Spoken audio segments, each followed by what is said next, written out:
Bom, eu estava repetindo, se no dia 25 de novembro for agora, você está assistindo a aula ao vivo, mas se não for, você está assistindo essa aula gravada, porque ela vai ficar disponível depois. E se você quiser assistir de novo também, assista em outra oportunidade. É só entrar no site e você vai conseguir fazer isso. Na realidade, hoje eu estou comemorando a saída do quarto livro da coleção Neuroaprendizagem, que é justamente esse livro a respeito de inteligência em concursos. Esse livro Inteligência em Concurso, tem muita gente que me pergunta, mas já foram escritos tantos livros a respeito de concurso? Inclusive, alguns amigos meus escreveram livros fantásticos, Alberto de Lísola, Valdir Santos, tem um monte de gente que escreveu livros interessantíssimos. E por que você está escrevendo um livro a respeito disso?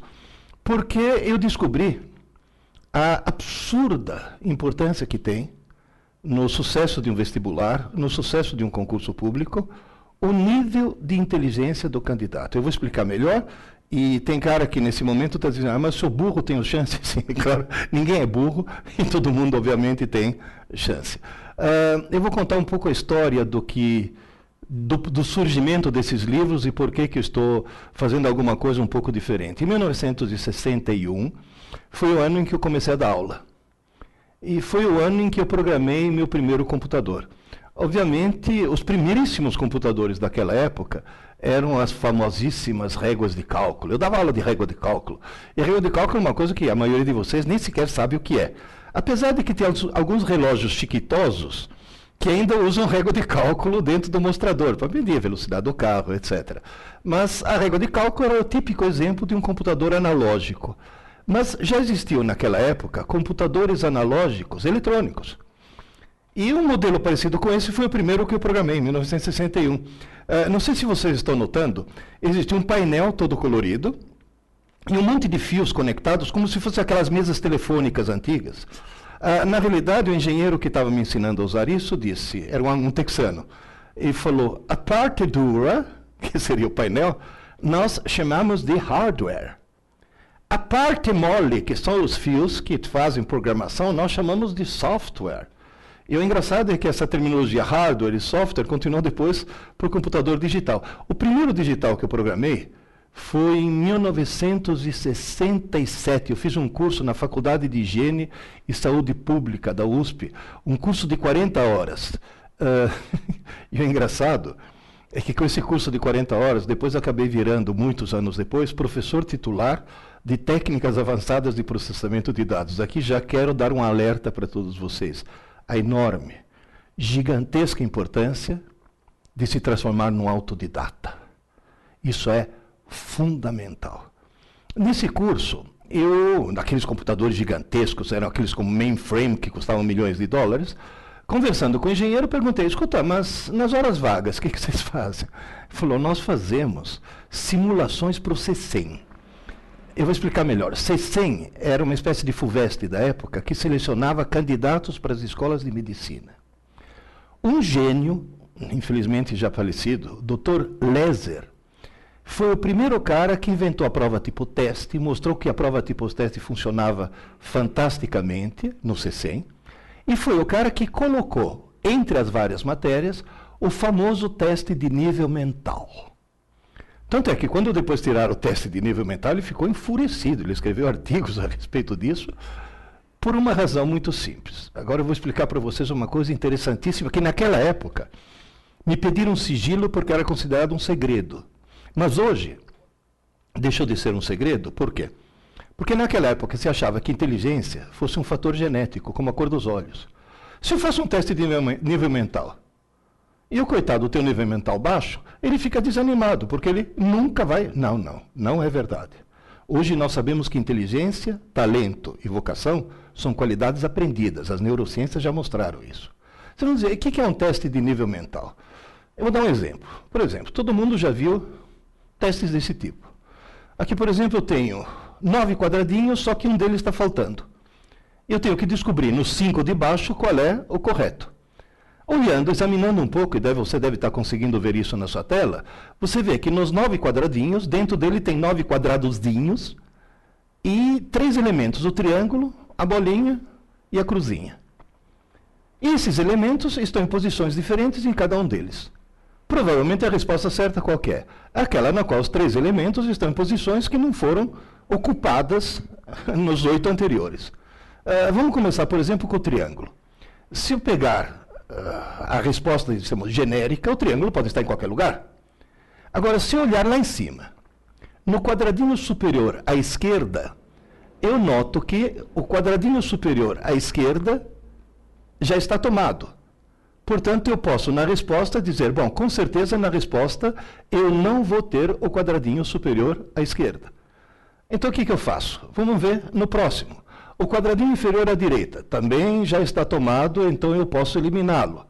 O quadradinho inferior à esquerda também já está tomado e eu posso eliminá-lo. O quadradinho superior à direita, elimina. O do centro à esquerda, elimina. O do centro à direita, elimina.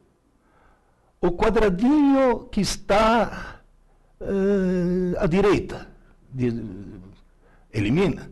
O quadradinho que está embaixo, elimina. Obviamente, a resposta tem que ter o quê? Um triângulo no qual esteja ocupando o quadradinho superior. Isso já permite, se você olhar embaixo, eliminar 3 das opções. Você vai dizer, bom, agora vou escolher entre 2. Isso no exame é fundamental, essa história de eliminar o que não pode, porque de repente faltou tempo, vou chutar. Se você já eliminou 3, você aumentou a sua chance no chute enormemente. Agora você tem uma chance em 2 em vez de ter uma chance em 5. Agora, você notou que olhar para a cruzinha não vai adiantar nada, porque a cruzinha está exatamente na mesma posição nas 2 opções. Então eu devo olhar para a bolinha. Na hora que eu olho para a bolinha, eu percebo o quê? Que no canto superior esquerdo a bolinha já está ocupada. Portanto, não é a número 2. E só para checar, olhando o centro inferior, eu vejo que a bolinha não está em nenhuma dessas posições. Portanto, a opção correta é essa. Eu demorei mais ou menos 2 minutos para resolver isso. Só que eu estou falando e estou explicando.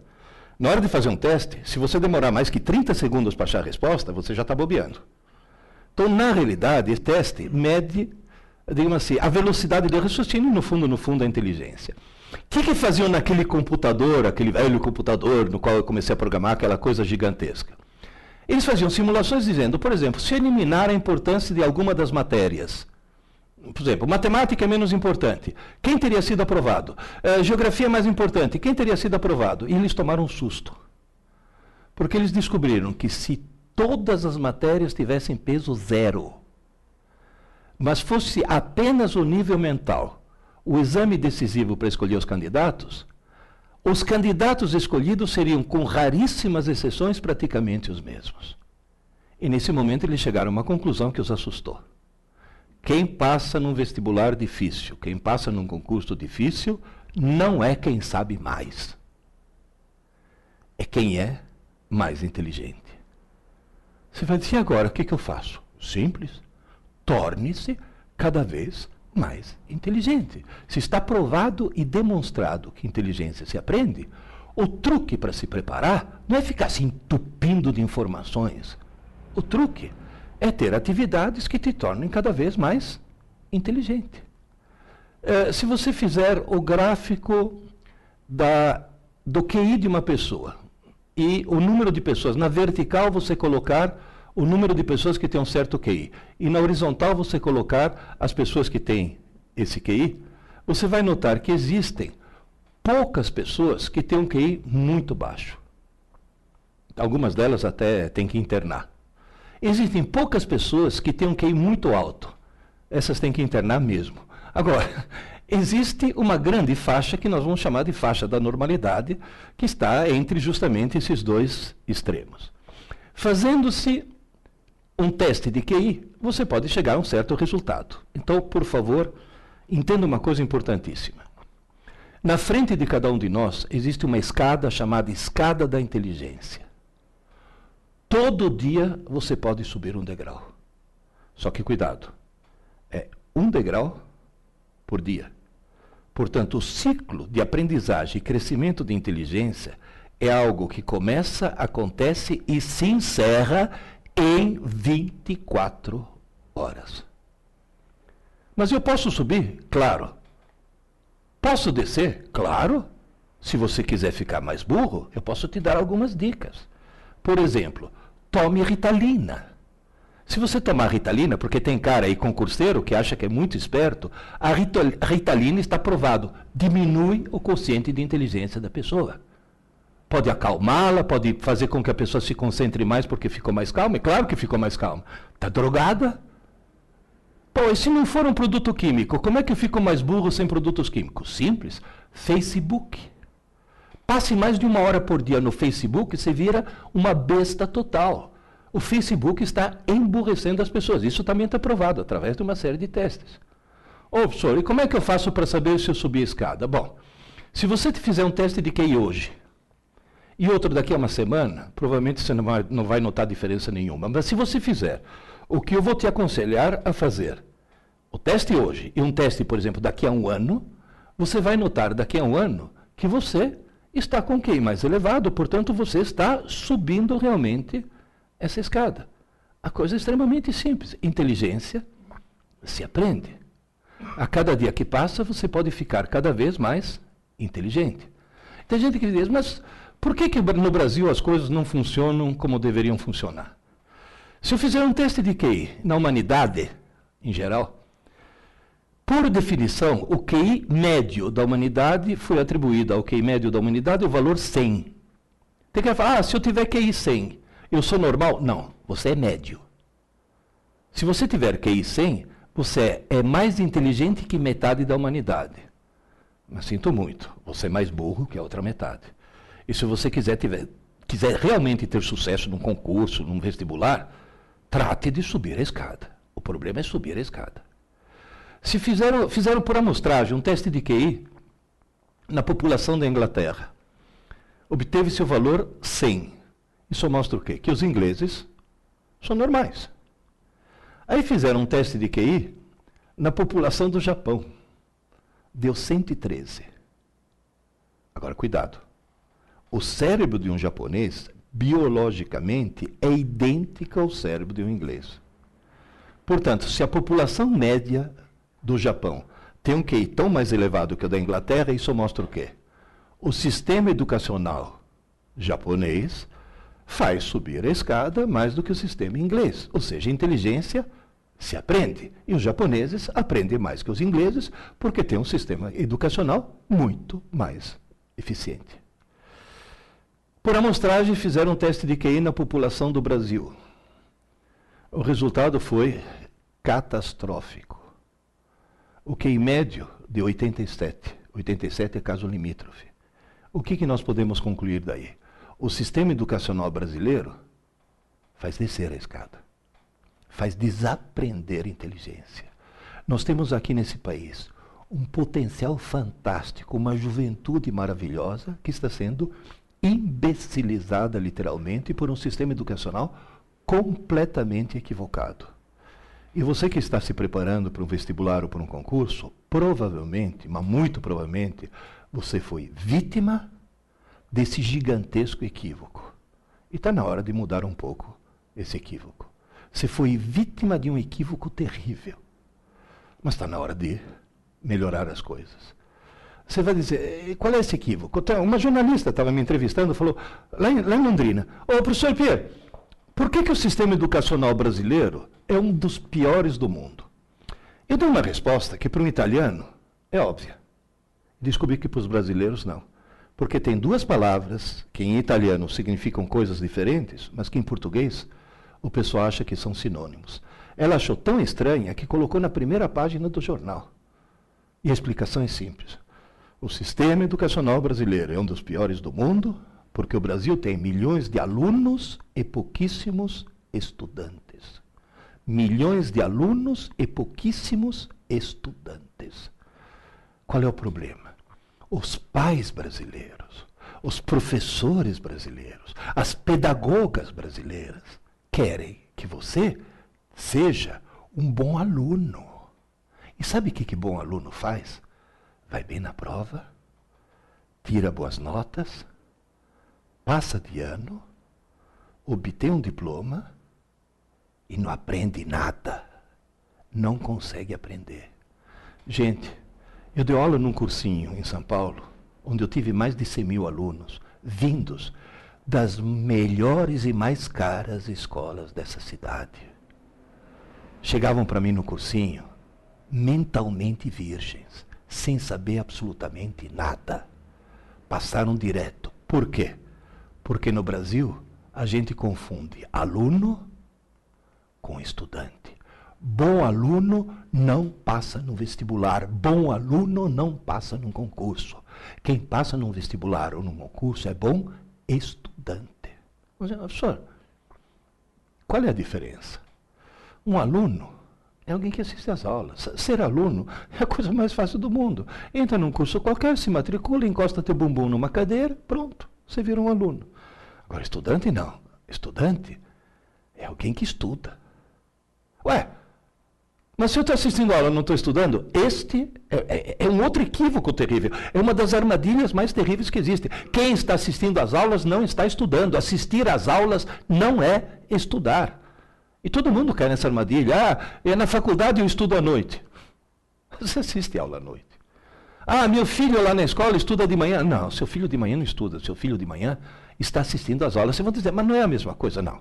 Assistir às aulas é um processo coletivo e passivo. Numa aula expositiva, o aluno ouve, vê e entende, mas é passivo. E outra coisa, normalmente numa aula tem um professor e vários alunos. Quando os alunos são pequenininhos, é uma professora para 12 alunos. Depois cresceram mais, é uma professora para 30. Depois é um professor para 50. Eu, no cursinho, eu dava aula para 200 alunos. Numa boa. Mas já eram adolescentes. Já eram gente adolescente ou até adultos. Então é um processo coletivo e passivo. Agora, pensa um pouco. Qual é o oposto de coletivo? É solitário, individual. Qual é o oposto de passivo? Ativo. Estudar, justamente, é um ato individual e ativo. Agora eu vou fazer uma pausa, porque essa é a parte mais importante que vocês têm que entender. Gente, ninguém está estudando se não estiver sozinho. É individual. Não existe grupo de estudos. Isso é uma contradição em termos. Se é grupo, não é estudo. Estudo é individual. Cada um por si. E além de ser individual, é ativo. Ninguém está estudando se não tiver uma caneta ou um lápis na mão e não estiver escrevendo. Eu vou repetir. Escrevendo. À mão. Gente, vocês estão falando com um homem de 70 anos que começou a dar aula com 18, que já deu aula para criança e já deu aula na pós-graduação para médico psiquiatra. Vocês estão falando com um homem que só no curso pré-vestibular teve mais de 100 mil alunos. Por favor, ouçam. Não existe outra forma de se estudar que não seja escrever.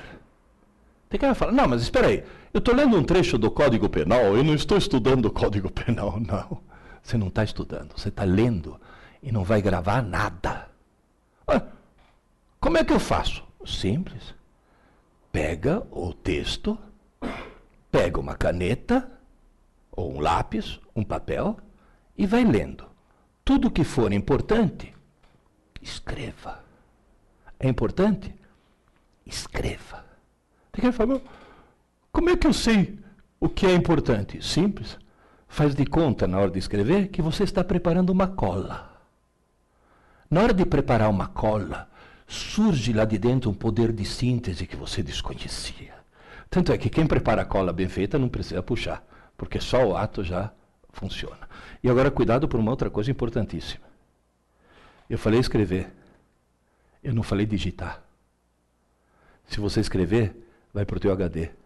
Se você digitar, vai para o HD do computador. E na hora de fazer um vestibular, um concurso, o computador que você leva é esse. Mas isso está provado cientificamente ou é uma opinião sua? Não, não é opinião minha. Está provado cientificamente. Agora vai. 5 minutos, já que eu sou químico e físico, 5 minutos de química e física. A molécula que vocês veem à esquerda é uma molécula de glicose que foi alterada. Um dos grupos hidroxila foi substituído por flúor 18. Flúor 18 é um isótopo radioativo que decai para oxigênio 18, emitindo um neutrino e um pósitron, ou seja, um elétron positivo. O que é um elétron positivo? É o elétron da antimatéria. Toda vez que um elétron positivo da antimatéria encontra um elétron negativo da matéria, os dois se aniquilam, desaparecem. Nessa altura, Lavoisier dá 3 voltas no túmulo. A matéria desaparece e surgem 2 pulsos de energia, 2 raios gama que saem um para cada lado. O que eu faço? Como o maior combustível do cérebro é açúcar, eu dou para o cidadão açúcar, uma solução de açúcar, água com açúcar, só que com esse açúcar. E coloco o cidadão exatamente no centro de um detector circular de raios gama. A região do cérebro que mais consome açúcar vai produzir mais esses pares de raios gama, que como não chegam exatamente no mesmo instante, a diferença de tempo permite localizar de onde partiram. E a quantidade de aniquilações que acontecem permite determinar quanto açúcar aquela região do cérebro está consumindo. Ou seja, eu quase que consigo fotografar o pensamento. Por exemplo, nesse exato momento, agora, vocês estão me ouvindo. Se vocês estão me ouvindo, no hemisfério esquerdo do teu cérebro, nessa posição mais ou menos, na região de Wernicke, está acendendo. O que estou falando está acendendo mais na frente, a região de Broca. Se você está de olhos abertos olhando, está acendendo aqui o lobo occipital. E se você está pensando, obviamente, acende o lobo pré-frontal. Você vai dizer, mas dá para perceber. Inclusive, dá para responder perguntas. Por exemplo, tem muitos que me perguntam, posso estudar assistindo TV? Não. Posso estudar com o computador ligado? Não. Posso estudar ouvindo música? Sim. Nessa altura a pessoa fala, como assim? Veja bem, se você pegar um cérebro em repouso, aquela figura lá embaixo, você está notando que o vermelho, a maior atividade, acontece no lobo occipital, que é justamente o cara está de olhos abertos, está processando a imagem. Se você estiver estudando, usando só linguagem, português e matemática, que são as 2 linguagens, acende somente o lado esquerdo. E se você estiver ouvindo música, acende só o lado direito. Agora, veja bem, se você estiver estudando em silêncio, o lado esquerdo está trabalhando a toda. O lado direito não tem o que fazer, fica enchendo o saco. Então você está lá, olha, porque as placas tectônicas, olha a borboleta azul. É o lado direito enchendo. Então o que você faz? Liga uma música e mantém o lado direito ocupado enquanto o lado esquerdo está estudando. Mas cuidado, quando eu falei liga uma música, nessa música não pode ter ninguém cantando no idioma que você conheça. Porque se você conhecer o idioma, invade o lado esquerdo e a letra da música atrapalha aquilo que você está estudando. Está bem claro isso? Ah, eu quero ouvir rock com um vocalista. Ótimo. Tem ótimas bandas de rock húngaro. Porque nenhum húngaro entende o que outro húngaro está falando. E note uma coisa interessante, esse PET, né, o Positron Emission Tomography, é tão sofisticado que se você está ouvindo jazz, acende aqui. Se está ouvindo Mozart, acende aqui. Ou seja, são regiões do cérebro diferentes que foram treinadas de forma diferente para ouvir tipos de músicas diferentes. Agora, se você estiver ouvindo funk, não acende absolutamente nada, porque não há necessidade de cérebro para ouvir funk. Isso já é um outro problema. Agora, essas experiências todas mostram uma coisa interessantíssima. Quanto mais regiões do cérebro você acender, mais chance você tem de gravar alguma coisa. Moral da história. Se você escrever, por exemplo, BA,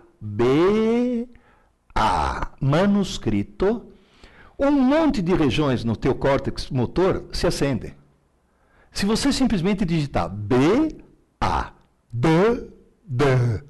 não acende quase nada. Digitar não serve. Você tem que escrever. Escrever e muito. Teve um amigo meu, professor. Primeiro, me ajuda aí. Falei, o que foi? Estou me preparando para um concurso público, estou estudando 14 horas por dia, estou me matando de estudar, e não rende, chega no fim do assunto, já esqueci o começo. Onde estou errando? Falei, bom, primeiro erro é estudar 14 horas por dia. Só um louco faz isso. Nenhum cérebro humano consegue transformar 14 horas de informação em 14 horas de conhecimento. Portanto, o trouxa que estuda 14 horas por dia está jogando fora um monte de seu tempo. Ah, mas eu falei, bom, vou fazer uma coisa, eu vou na tua casa, vou ver como é que você está estudando. Fui na casa dele. Falei, querido, Você não está estudando 14 horas por dia. Você está jogando na lata do lixo 14 horas do teu dia. Ou por quê? Você só está lendo. Ah, mas ler não é estudar? Eu falei, não. Tanto é que tem cara tão trouxa que faz curso de leitura dinâmica só para jogar seu tempo fora mais depressa. Porque ler não é estudar. Estudar é escrever. Aí falou para mim, ah, mas eu escrevo. Eu falei, deixa eu ver o caderno. Ah, caderno, Pierre, é coisa do passado. Agora eu estou anotando tudo no meu notebook. Eu falei, isso, seu trouxa. Manda agora teu notebook e fazer exame no teu lugar. Eu peguei o notebook dele, joguei no lixo, suavemente, porque ele ia pegar de volta. Entreguei um lápis, falei, escreva. E me mandou um e-mail. Pierre, você mudou minha vida. Tudo que estava no notebook, eu passei por caderno. Incrível. Agora eu não consigo mais esquecer as coisas. Note que ele não falou agora eu consigo lembrar, agora eu não consigo mais esquecer. Portanto, queridas e queridos, não tenha preguiça de escrever. E mais uma coisa, hein? Ler numa tela que emite luz não dá nem 30% da retenção do que ler em papel que reflete luz. Portanto, se você tiver um texto interessante na internet para ser estudado, imprima. Duas vantagens. Uma, ler em papel é muito melhor, mas é melhor mesmo. Tem vários estudos que mostram isso. E outra, se está em papel, você vai poder ao lado fazer anotações. Cuidado, eu falei escrever, não falei sublinhar. Hein? Sublinhar não adianta nada. Tem que escrever. Ah, mas isso é perda de tempo. Tudo bem, então continua perdendo 14 horas por dia. Continua jogando na lata do lixo 14 horas do teu dia. Não adianta nada, não adianta absolutamente nada. As pessoas no Brasil não sabem estudar. Tenta imaginar o seguinte, o sujeito entrou na faculdade de Direito da USP, vai fazer Direito no Largo São Francisco, passou por um vestibular altamente competitivo, portanto é alguém que já subiu bastante na escada da inteligência. Aí ele passa 5 anos da vida dele estudando Direito, com a família sustentando, quer dizer, não precisa nem trabalhar durante o curso superior, coisa que eu tive que fazer. Se forma bacharel em Ciências Jurídicas. Você vira o diploma dele? Tem o histórico escolar, a nota mais alta dele é 8. E aí ele vai prestar exame na OAB. Faz o famoso exame da OAB. E consegue um feito inacreditável. Consegue ser reprovado. Quanto por cento? 20% dos formados no Largo São Francisco da USP são reprovados no exame da OAB. 40% dos formados em faculdades de direito federais são reprovados no exame da OAB. E 82% dos bacharéis em direito no Brasil inteiro são reprovados no exame da OAB. E agora vem a pergunta, por quê? Vamos pegar esse caso da USP? Pergunta número 1. É alguém lesado mentalmente? Não. Passou num vestibular bem competitivo. Pergunta número 2. É alguém que fez direito na Unisquina? Não, fez direito no Largo São Francisco. E por que ele foi reprovado? Simples, porque ele cometeu o maior erro que qualquer estudante brasileiro pode cometer. Estudou para a prova. Quem estuda para a prova monta um castelo de cartas na cabeça, consegue tirar nota e não consegue aprender nada porque logo em seguida esquece tudo. Portanto, cuidado com uma coisa. Se você nesse momento está estudando para passar num vestibular ou está estudando para passar num concurso, esquece, você não vai passar. Agora, se você estiver estudando para aprender de forma definitiva e para sempre, aí você vai passar. Porque a cada coisa nova que você aprende, você fica mais inteligente, e quanto mais inteligente, mais chance você vai ter. Mas quando eu falo a cada coisa nova que você aprende, é aprender contextualizando e aprender para sempre. Você vai dizer, professor, qual é o mecanismo para se aprender para sempre? É usar o cérebro. Eu dividi o cérebro humano em 3 partes para simplificar. Na realidade é muito mais complicado do que isso, mas só para simplificar agora. Essa parte azul é o cerebelo, a parte amarela é o sistema límbico e a parte vermelha é o córtex. Só para vocês terem uma ideia, os meus alunos da engenharia da computação calcularam que para obter o hardware correspondente ao córtex humano, eu deveria ligar em rede pelo menos 15 mil computadores de última geração. Portanto, dentro da cabeça, meu querido, você tem 15 mil computadores de última geração. Usa esses computadores, faz esses computadores funcionarem da forma adequada. Para com essa mania de estudar para a prova, para com essa mania de achar que memória, que tem que decorar as coisas. Torne-se mais inteligentes. Como? Aprendendo da forma correta. E qual é a forma correta? Bom, vamos lá. No cerebelo, que é essa região azul, você aprende coisas que têm muito a ver com habilidade física, tem a ver com equilíbrio e com ritmo. Por exemplo, no cerebelo, você aprendeu a andar de bicicleta. Agora, veja bem, o que a gente aprende no cerebelo é uma coisa que é difícil de se aprender, porque ninguém sai pedalando na primeira, quando vai andar de bicicleta, porém, uma vez que você aprendeu, você não esquece nunca mais. Portanto, o que você aprende no cerebelo é aprender de verdade, aprender para sempre. Só que tem um detalhe.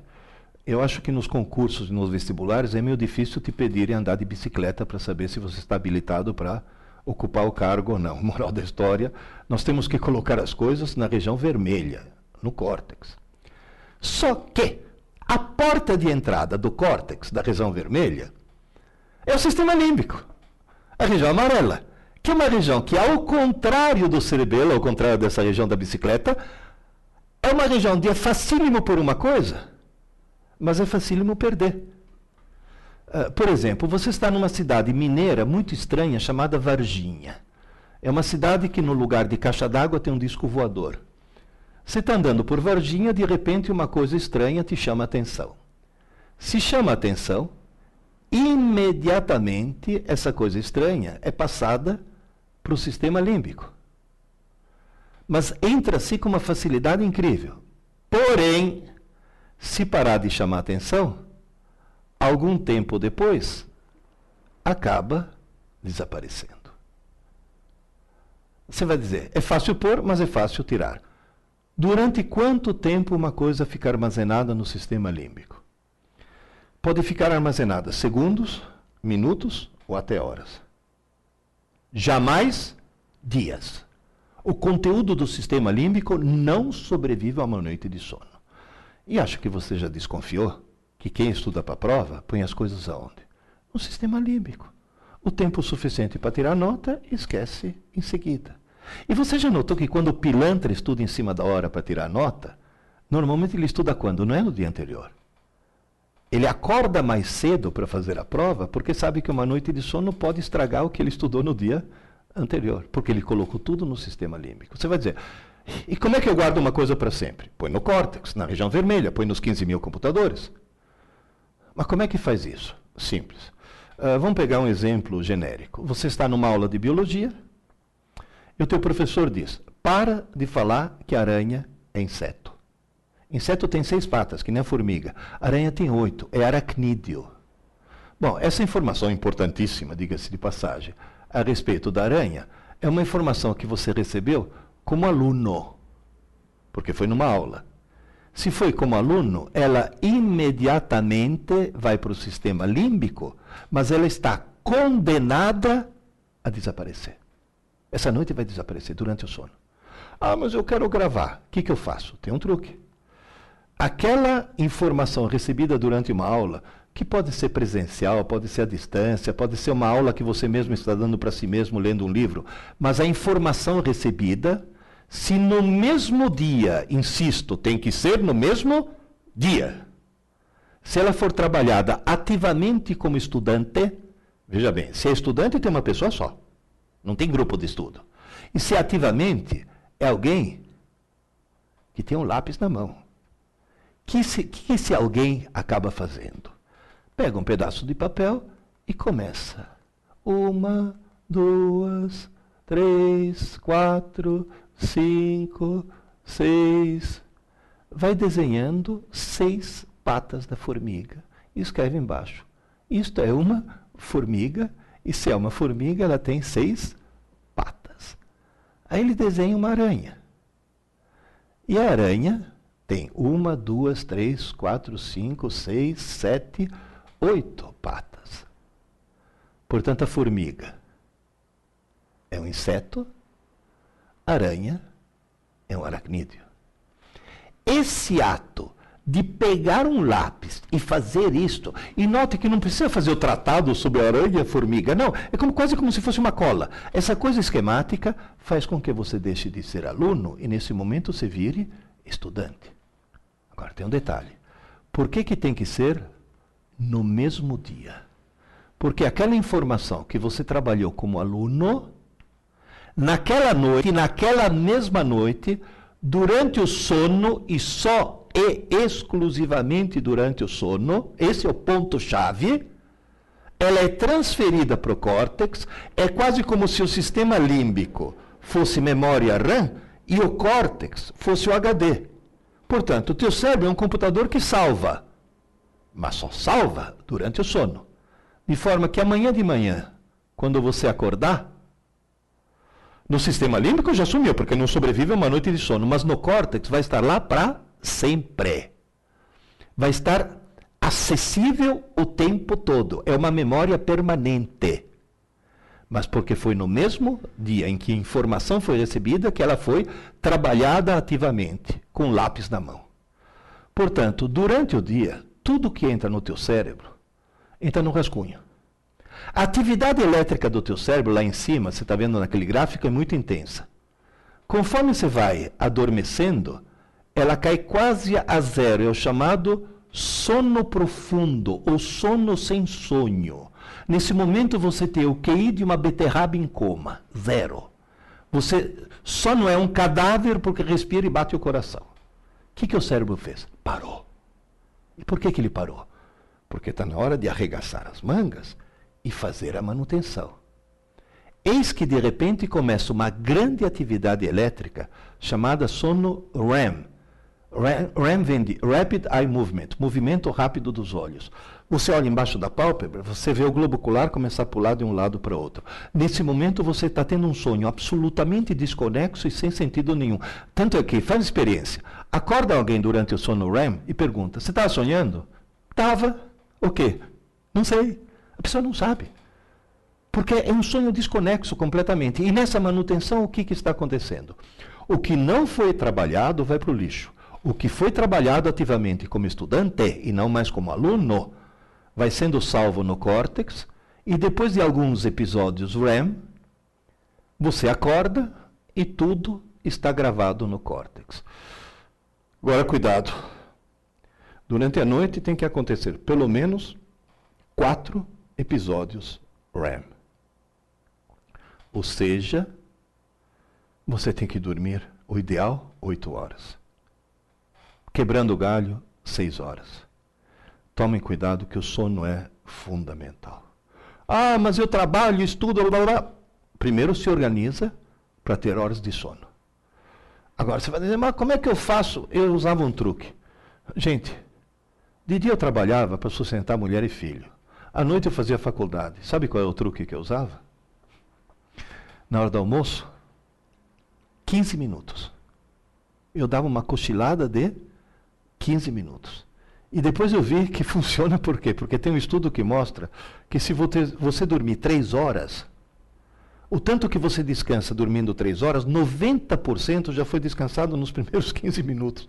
Portanto, uma cochilada de 15 minutos é a salvação. Na hora do almoço, todo mundo tem esse tempo para poder fazer isso. Moral da história, veja o que acontece no teu cérebro conforme você vai estudando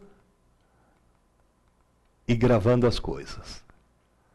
Veja como os dendritos entre os neurônios vão crescendo, vão se entrelaçando, vão criando mais ligações, vão conseguir se conectar, vão conseguir fazer um circuito cada vez mais complexo, um circuito cada vez mais rico em ligações.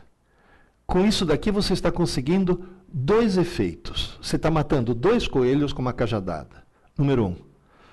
Para aprender alguma coisa, tem que criar uma rede neural. Você está criando. Então você aprendeu, sei lá, informação a respeito da aranha. Fato número 2. Quanto mais ligações você tiver no seu cérebro, mais inteligente ele fica. Portanto, quanto mais você aprende coisas de forma correta, que é essa que eu estou falando, mais inteligente você vai ficar. E mais experiências você vai poder fazer. Portanto, se você tentar ensinar alguma coisa para um computador, ou seja, quando um computador aprende, você muda o software. Quando um cérebro humano aprende, você muda o hardware. Ou seja, o peer que vai dormir hoje à noite, amanhã de manhã é outro, porque meu cérebro não vai ter exatamente a mesma configuração de ligações que tinha antes de dormir. E o peer que vai acordar amanhã, se eu aprendi alguma coisa hoje, vai acordar mais inteligente. É uma coisa fácil de ser entendida. Portanto, toda informação recebida hoje, seja ela presencial ou à distância, ou até através de leitura, pura e simples, lendo simplesmente, você está recebendo informações. Essa informação obrigatoriamente deve ser estudada hoje, ainda hoje. Antes que se passe uma noite de sono. Tem gente que fala, espera aí, eu assisto a aula de manhã, o que eu devo fazer? Estuda à tarde. Eu assisto a aula à tarde, o que eu devo fazer? Estuda à noite, antes que se passe uma noite de sono. Tanto é que tem muitos de vocês, talvez que tenham filhos pequenos, coisas desse tipo, que assistem a aula à tarde. A lição de casa não tem que ser feita na manhã seguinte, tem que ser feita à noite. Quando ele chegar em casa, ele vai ter que fazer a lição de casa. E pode fazer experiência, se ele fizer a lição de casa à noite, o rendimento dele vai mudar terrivelmente. Agora vem a famosa pergunta. E quem assiste a aula à noite vai fazer o que eu fiz? Eu fiz todo o meu curso de física na Universidade de São Paulo à noite, porque de dia eu tinha mulher, uma filha e mulher grávida. Estava chegando a segunda, portanto eu trabalhava para sustentar a família. À noite eu ia para a faculdade, chegava em casa exausto, porém eu ia dormir meia hora mais tarde. E meia hora que eu passava como? De lápis na mão, escrevendo. É isso que faz uma gigantesca diferença. Tanto é que meus alunos do cursinho sempre usaram o famoso lema: aula dada, aula estudada, hoje. Aula dada, tem que ser aula estudada, hoje. Tem gente que fala, mas eu não assisto aula. Melhor, se você perde menos tempo. É se você tem mais tempo para estudar. Tanto é que o grande equívoco cometido nas escolas brasileiras é entupir o coitado de aula de manhã e à tarde. E o sujeito simplesmente não tem tempo de estudar. Há um equívoco. Não é verdade que quanto mais aulas você assistir, mais você aprende. Mentira! Você aprende quanto mais horas de estudo você tiver. A aula não foi feita para aprender. A aula foi feita para entender. O professor não ensina, o professor explica. E se você não entender, ele explica de novo. E se você não entender, ele é tão criativo que inventa uma nova maneira de explicar. A aula não foi feita para aprender. Portanto, aumentar o número de aulas é burrada. Tem que aumentar o número de horas de estudo. Só para vocês terem uma ideia, o melhor sistema educacional do mundo é da Finlândia, e na Finlândia todas as escolas são período integral, porém, só tem aula pela manhã. E à tarde, além do esporte que eles fazem, cada um deles tem sua escrivaninha, e eles fazem a lição de casa todas as tardes, que lá não é lição de casa, é lição de escola mesmo, porque eles não vão para casa. Moral da história, esse é o truque. Nas 24 horas, você tem que ter um espaço para entender, para receber a informação. Depois de receber a informação, tem que ter um espaço para trabalhar ativamente com lápis na mão a informação. Isso serve para aprender. E depois, uma boa noite de sono para fixar. Sabe o que quer dizer isso? Que o ritmo do cérebro humano é circadiano. A palavra circadiano vem do latim circadien, ao redor de um dia. Tudo começa, acontece e se encerra em 24 horas. 24 horas. Esse é o ponto fundamental. Portanto, na hora que você estiver subindo a escada da inteligência, lembre-se, é um degrau por dia, porque tudo tem que acontecer dentro das 24 horas. E as 3 coisas que tem que acontecer são entender, aprender e fixar. Se uma das 3 não acontecer, ou acontecer na ordem errada, como, por exemplo, a criança que assiste aula à tarde, chega em casa, dorme, vai fazer a lição na manhã seguinte e pronto, já ferrou tudo. Se uma das três coisas não for feita, no dia seguinte você acorda no mesmo degrau onde você estava e você acaba de jogar na lata do lixo um dia da tua vida que não vai voltar nunca mais. E no cursinho pré-vestibular, eu recebi 100.400 alunos que descobriram muito tarde que não jogaram um dia ou outro na lata do lixo, jogaram anos da vida deles na lata do lixo. Por quê? A maldita mania de estudar para prova em vez de estudar para aprender. Quem estuda dessa forma que eu falei, pouco, mas todo dia, nunca mais na vida vai precisar estudar para uma prova. E tem mais uma coisa. Você vai fazer um concurso onde cai, sei lá, direito constitucional. Você estuda para o concurso. Você põe as coisas na cabeça para o concurso. Presta o concurso. Pode passar ou não. Alguns anos depois, você vai prestar um outro concurso, onde novamente cai direito constitucional. O que acontece? Vai ter que estudar tudo de novo a partir do zero, porque não ficou gravado nada para sempre. Enquanto que se você estudar com esse processo pouco e todo dia, vai ficar gravado para sempre. Você vai estudar direito constitucional uma única vez na vida. Eu falo para o pessoal que faz, estou fazendo cursinho para a OAB. Eu falo, eu conheço um cursinho ótimo para a OAB. Só que tem um problema, dura 5 anos e chama Faculdade de Direito. É simples, né? E estudar pouco e todo dia. Agora, veja bem, tenta entender uma coisa extremamente importante. Quando você enriquece a rede neural, está aprendendo, está mudando, não o software, está mudando o hardware do teu cérebro. O enzima que permite fazer os dendritos crescerem, ele se esgota em aproximadamente 40 minutos.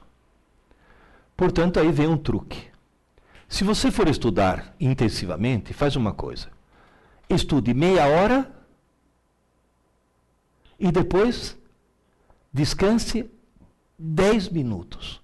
Estude meia hora e descanse 10 minutos. Não posso passar de meia hora? Experimenta. Nunca te aconteceu de pegar um texto, ler o texto do começo até o fim, chegar no fim e falar, meu Deus, o que eu li? Passou dos 40 minutos. Então, meia hora, 10 minutos. E depois, mais meia hora de estudo e 10 minutos de descanso. E depois, mais meia hora e 10 minutos. E vai indo até chegar mais ou menos a umas 3 horas e meia de estudos. Só que nessas 3 horas e meia de estudos, tem mais uma hora que foi intercalada, que é justamente o tempo de descanso. Mas desse jeito eu fiquei 4 horas e meia ocupado e só aproveitei 3 e meia. Não adianta. Você ficar sentado, amarrado numa cadeira, estudando, sem dar esses 10 minutos, você está jogando o teu tempo fora. Depois você vem e fala, não rende. O truque é esse. Meia hora, 10 minutos, meia hora, 10 minutos, meia hora, 10 minutos. E nesses 10 minutos, o que eu faço?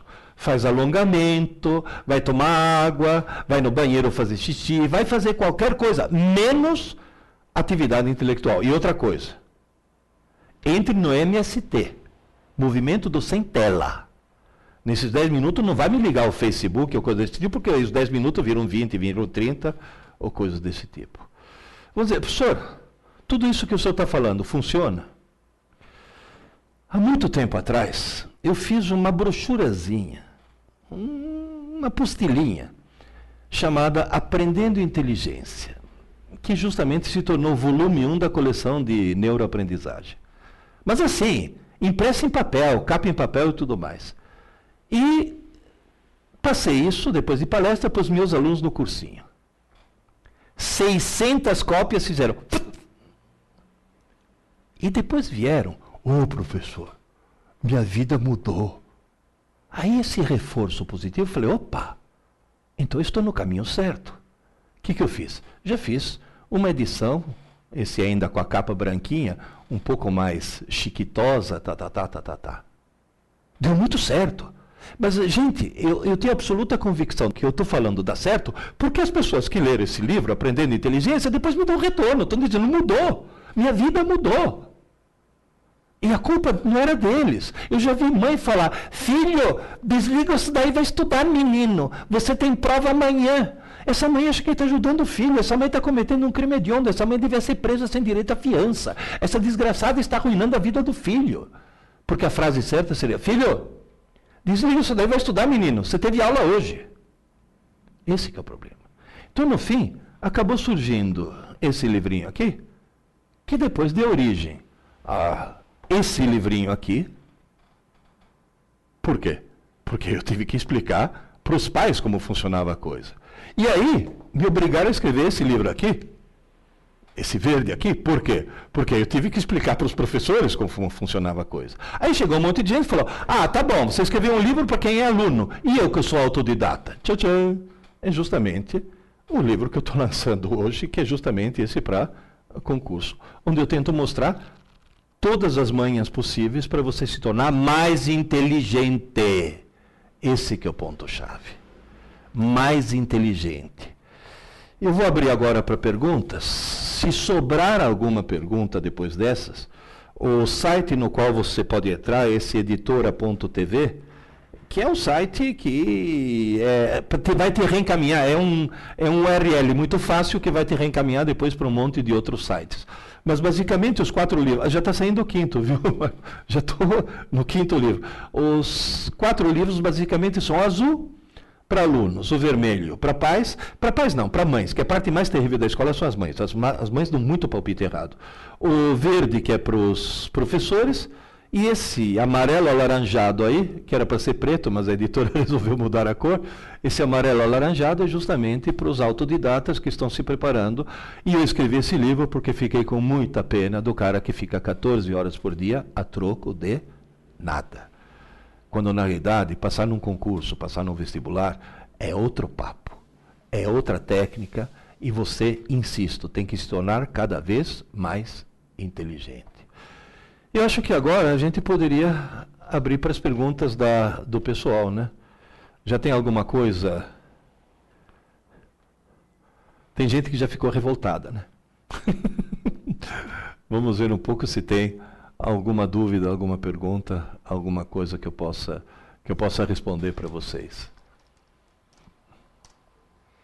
Abriu?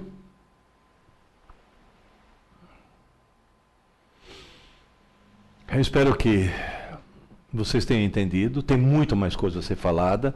Eu já estou combinando outras aulas que a gente vai fazer aqui para entrar em mais detalhes a respeito, mas, na realidade, é extremamente importante que você perceba que você tem que mudar o teu cérebro. Não é pegar o cérebro que você tem e entupir de informações, não. É pegar o cérebro que você tem e torná-lo cada vez mais rico em ligações, cada vez mais complexo, de maneira que ele fique mais inteligente e, portanto, aquelas informações sejam processadas melhor, mais contextualizadas e, principalmente, mais rápidas. Esse que é o ponto-chave. Maior velocidade de raciocínio. Chegou alguma pergunta? Sim. A Kaline pergunta, existe alguma técnica para aprender em curto tempo, em tempo mais curto? Não. Não. Desculpe eu tirar a tua ilusão, mas não. E eu vou explicar a razão neurológica para isso. Toda vez que você aprende alguma coisa, você faz uma alteração no circuito do teu cérebro. O que acontece é que o teu cérebro, por um mecanismo de defesa próprio, para manter a integridade da personalidade, ele admite poucas mudanças a cada 24 horas. Portanto, aquela escada que eu mostrei, os degraus são baixinhos. O processo é bastante gradual. Só para vocês terem uma ideia, como é o nome dela? Kaline, né? Kaline. Kaline, se você assistiu aquele filme Rain Man, com Dustin Hoffman e o Tom Cruise, naquele filme aparece um cara que existiu de verdade, que conseguiu memorizar 3.000 livros. E muito rapidamente, sabe como? O médico descobriu que com o olho esquerdo ele gravava a página da esquerda e com o olho direito ele gravava a página da direita. E se você chegasse depois para ele e falasse a crítica da razão pura de Kant, volume tal, página 15, ele falava tudo. Agora eu te pergunto, você acha que esse cara passaria num concurso? Você acha que esse cara passaria no vestibular? Claro que não, era um débil mental. Na realidade, por que ele se tornou um débil mental?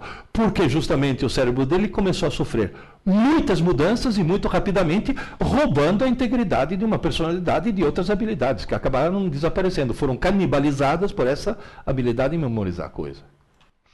Mais uma pergunta. O Lélio pergunta, jogos estratégicos como xadrez e damas e Go ajudam a melhorar a inteligência? Muito, muito. Muito. Ao contrário de muito videogame. Tem alguns videogames também que ajudam a melhorar a inteligência, mas são raríssimos. E olha que eu estou falando de cátedra, porque quando eu era jovem, eu não jogava videogame, eu criava videogame. Então são raríssimos. Agora, esses jogos estratégicos, War, Go, Damas, xadrez, principalmente o xadrez, são jogos que desenvolvem muita inteligência. Mas, mais uma vez, cuidado, não vamos cair no Rain Man. Porque tem cara que joga xadrez com tanta intensidade, com tanta concentração, e só exclusivamente xadrez, que se torna o quê? Uma máquina de jogar xadrez, e é um cara que simplesmente não se desenvolve intelectualmente e outras coisas. Então é bom ir variando, é bom ir fazendo várias coisas diferentes. Excelente. João Neto pergunta, Pierre, qual a diferença desse livro para concursos para o livro azul para estudantes? No livro azul para estudantes, eu parto do princípio que o sujeito certamente teve uma aula. E o que fazer depois dessa aula? No livro de concurso, eu mostro que ele pode ou não ter tido essa aula. E no livro de concurso, eu mostro, digamos assim, para um público mais adulto, um público mais amadurecido, eu mostro a enorme, gigantesca importância, de aumentar seu nível de inteligência, porque isso que é fundamental. 2, de começar a fazer exercícios mentais. E 3, eu mostro uma coisa, que no outro livro, no azul, não tinha muito sentido. Quais são as técnicas a serem usadas durante a prova? Durante a prova, porque durante a prova, tem gente, por exemplo, muito bem preparado, que durante a prova dá o famoso branco, se perde, está nervoso, coisa desse tipo. Então eu mostro o que fazer durante a prova. Vou dar um exemplo rápido. Você está numa sala no meio de concorrentes. Estatisticamente, você passa mais tempo cabisbaixo do que com a cabeça levantada pensando. Mas isso não é só você, todos os outros. Portanto, estatisticamente, na hora que você levanta para pensar, você vai ver um monte de gente cabisbaixo. O que vai passar na tua cabeça? Só eles estão fazendo, eu estou aqui perdendo tempo. Aí começa a dar aqueles pânicos idiotas. Então, é como você se acalmar. Inclusive, tem uma maneira muito fácil de você criar pânico nos concorrentes que estão na sala, viu? Porque você elimina alguns. Qual que é? Por mais que você esteja se ferrando, por mais que a prova seja difícil, de 3 em 3 minutos, bem discretamente, faz yes! E continua fazendo a prova. Os outros ficam destruídos, falam, meu Deus do céu, esse cara daí está sabendo tudo. Aí você destrói os outros moralmente, pelo menos.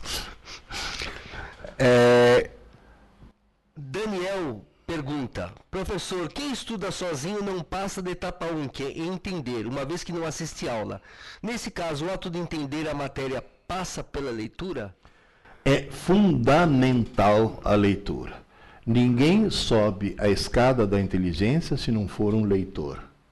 Ninguém é um leitor se não for alguém que lê muito. Ninguém lê muito se não for alguém que lê por prazer. Portanto, queridas e queridos, a leitura não interessa do que. Pode ser até 50 tons de cinza. Que é aquela espécie de Sabrina pornô que lançaram, que fez um grande sucesso.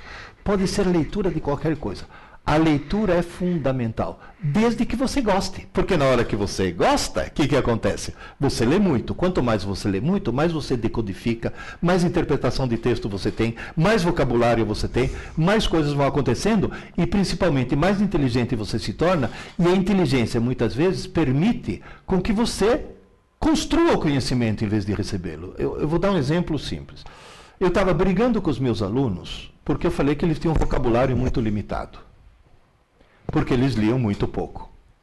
Aí um dos meus alunos me desafiou assim, falou, aí o senhor tem vocabulário? Eu falei, eu tenho um vocabulário maior, porque eu leio mais do que vocês. Aí ele abriu, ele tinha um daqueles, abriu, falou, então me diz aí, o senhor sabe o que é bradipneia? Eu falei, não. Haha! Eu falei, não, espera aí. Eu não sei, mas vamos pensar um pouco. Eu sei que o contrário de taquicardia é bradicardia. Então, se taquicardia é o coração batendo depressa, bradicardia deve ser o coração batendo devagar. Então, esse brade significa devagar. Pneia. Eu me lembro que quando eu fazia mergulho, me ensinaram a mergulhar com equipamento ou em apneia. Apneia. A, negação, pneia, respirar. Ou seja, prendendo a respiração. Portanto, bradipneia deve ser a respiração muito lenta. Essa é a definição. Não vale. Eu falei, como não vale? Essa definição é. Eu tinha conhecimento? Não. Mas eu tinha inteligência suficiente para ir buscar coisas soltas, juntar e obter. Qual é o fator que permite isso? Leitura. Muita leitura. Infelizmente, o sistema escolar brasileiro é especialista em criar o ódio pela leitura. Pega uma criancinha de 12 anos, fala, você vai descobrir o prazer pela leitura. Toma, Iracema. Isso é um trauma que depois nem 20 anos de psicanálise tiram da pessoa. Toma, Dom Casmurro. Eu falo para os professores de literatura, começa com Harry Potter, você chega em Machado de Assis. Agora, começa com Machado de Assis, você não vai chegar em lugar nenhum. Portanto, para os autodidatas, a leitura como forma de lazer é fundamental, para dar justamente toda essa decodificação, interpretação de texto e tudo mais. Vamos lá. O Léo pergunta, tem o edital de um concurso. Como encontrar o material adequado que se só dispõe de provas anteriores? Bom, as provas anteriores já são uma boa indicação de qual é o estilo, pelo menos. São uma boa indicação de o que costuma ser cobrado. Agora, no edital, o que acontece? Você vai ter que procurar os livros texto correspondentes àquelas matérias que vão ser cobradas. Ou então, se você tiver tempo, você faz um dos tais cursinhos preparatórios, não tanto pelas aulas que você vai ter, mas justamente porque esse cursinho já se deu o trabalho de organizar esse material numa série de apostilas, e também na internet tem um monte de apostilas a serem compradas ou obtidas em PDF, um monte de coisas. Quer dizer, a obtenção do material não é tão especialmente agora com a internet, não é uma coisa tão difícil assim. O Phil pergunta, quanto tempo o senhor recomenda estudar para um vestibular mais concorrido, como o de medicina? Eu diria, olha, não passe de 4 horas por dia. Estudar, não estou falando de assistir às aulas, estou falando de estudo concentrado, com caneta na mão, escrevendo. 4, se muito, 5 horas por dia, mas não muito mais, porque não vai ser a quantidade de estudo que vai te colocar na faculdade. Vai ser exatamente o grau de desenvoltura de raciocínio que você vai ter, que vai te permitir entrar na faculdade. Como é o nome dele? F-E-L-L, Phil, né? Acho que é Phil, seria o Phil. Então, basicamente é isso, veja bem, não exagera no tempo, porque no fim, o problema é o seguinte, se em 3 horas, intercalada, daquele jeito que eu falei, meia hora, 10 minutos, meia hora, 10 minutos, meia hora, 10 minutos, se 3 horas, ou 4 horas que sejam, é o ideal. Se você estudar 8, sabe o que vai acontecer? As últimas 4 horas se sobrepõem às primeiras 4 e vai uma bagunça total, e você não aproveita nem as últimas 4 e nem as primeiras 4. Então é melhor ficar nas primeiras 4 horas, que é o que vai te dar mais proveito, né? O Luiz pergunta, por que há coisas que nós aprendemos e nunca mais esquecemos, mesmo sem dedicar um tempo para estudá-las separadamente? A razão é extremamente simples. O que passa do sistema límbico para o córtex durante a noite é aquilo que mais te impactou emocionalmente. Então, se você vê um desastre horrível, um caminhão destruindo um outro, provavelmente essa é uma cena que você nunca mais vai esquecer. Se você vir uma moça muito bonita, provavelmente é uma cena que você nunca mais vai esquecer. Agora, acontece que a equação do segundo grau não é uma coisa que normalmente impacta emocionalmente a pessoa. Ninguém vai, que bonito uma equação do segundo grau.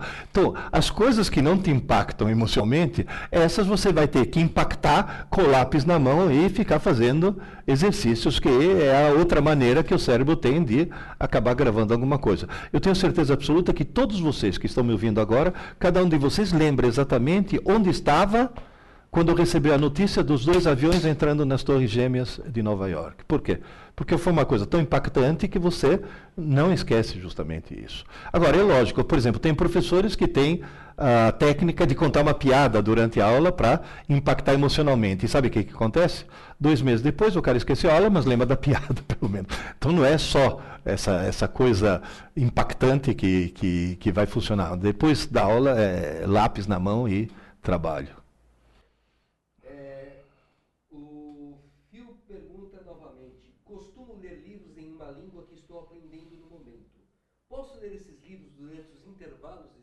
Sim.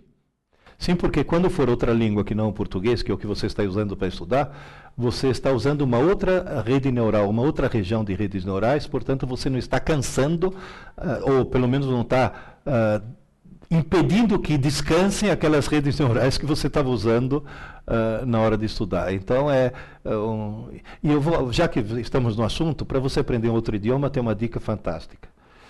que funcionou para mim. Hoje eu falo 5 idiomas.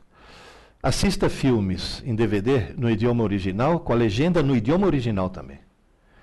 Tanto o filme no idioma original e a legenda também no idioma original.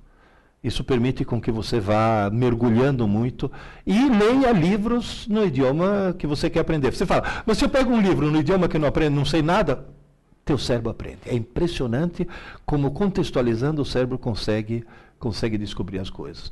Quando você aprendeu a falar português, você não tinha um dicionário, não tinha legenda, Gugu Dadá traduzindo o que você estava falando. E você, simplesmente, você aprendeu contextualizando, né? Essa maneira de aprender o idioma. O Alessandro pergunta, eu posso utilizar mapas mentais? Funcionaria? Teria alguma técnica? Olha, realmente, com relação aos mapas mentais, eu tenho um pé atrás. Deixa eu explicar por quê. Porque é tanta técnica essa de montar o mapa mental que o sujeito fica mais preocupado em montar o mapa segundo a técnica do que com o conteúdo do próprio mapa. Tem até uma experiência feita numa universidade americana em que o mesmo texto foi dado por um grupo que estudou de maneira tradicional, qual aquela fazendo resumo, lápis, e um grupo que fez os tais mapas conceituais, os mapas mentais, Muito bem. Depois de um mês cobraram aquele conteúdo, o pessoal que estudou da maneira mais tradicional teve um resultado melhor do que o pessoal que fez os tais mapas mentais. Então, os mapas mentais funcionam se o sujeito já estiver usando há muito tempo. Portanto, é uma coisa automática, em que ele não está preocupado com o mapa mental, ele está preocupado com o conteúdo daquilo que ele está colocando no mapa. Entendeu a diferença? É a mesma coisa que, sei lá, eu sou um péssimo jogador de tênis. Só que eu ganho quando eu vou jogar com um cara melhor do que eu. Por quê? Eu perco o primeiro set, tudo bem, sempre perco, sou péssimo. Aí eu viro pro cara e falo, você joga bem pra caramba, mas já descobri o teu segredo. Já sei por que você joga tão bem. Eu descobri que você põe o polegar, a tua empunhadura, o polegar toma uma posição que é justamente o que te dá mais força lá pra pancada, tá? O segundo set eu ganho, porque o cara fica olhando para o polegar dele em vez de ficar olhando para a bola. O truque é extremamente simples. Se você faz um mapa mental com a preocupação, será que estou fazendo um mapa segundo o conceito adequado do mapa, não sei o que, esquece. É o conteúdo daquilo que está lá que acaba interessando. Cristiano pergunta, como fazer para armazenar o conteúdo de uma determinada matéria? Como determinar o que aprender? É aquilo que eu falei no começo. Como é o nome dele, Cristiano? É, o Cristiano. Cristiano, eu cheguei no Brasil, eu sabia falar bom dia, obrigado e alfinete só. Eu tinha 12 anos, não sabia falar português. E me botaram na escola mesmo assim, eu tive que me virar. Um belo dia, eu entro na sala de aula, eu não conhecia ainda os mecanismos brasileiros. Entrei na sala de aula e vi todo mundo alvoroçado. Falei, nossa, os nativos estão irrequietos hoje, deixa eu ver o que está acontecendo. E aí fui ver, estava todo mundo escrevendo com uma letra muito miúda em pedacinhos de papel muito pequenos. Falei, deve ser um ritual religioso, né? De repente, eles fazem um pedido por embaixo do santinho, né? Mas eu perguntei para o colega, falei, mas sente, mas que coisa é isso? Ele olhou para mim e falou, cola. Falei, e o que é cola? Falei, é para consultar durante a prova. Falei, e o professor deixa? Ele falou, não. Aí eu fiquei estarrecido, eu descobri que tem gente que acha que está na escola para tirar nota e não para aprender. Mas aí, em Roma, faça como os romanos, em Piracicaba, onde eu estava, faça como os piracicabanos. Preparei minha cola. Preparei uma cola sanfona, a 4 cores. Na primeira página da cola tinha índice, sabe? Cola tal, página tal, cola tal, página tal. Adivinha o que aconteceu? Não precisei puxar. Porque o trabalho que eu tive foi o suficiente. A partir desse dia, sabe o que eu comecei a fazer? Toda tarde, quando eu chegava em casa, eu me perguntava, se as aulas que eu assisti hoje caíssem numa prova amanhã, que cola eu prepararia? E preparava a cola. E jogava numa gaveta. E nessa gaveta só entrou e nunca saiu.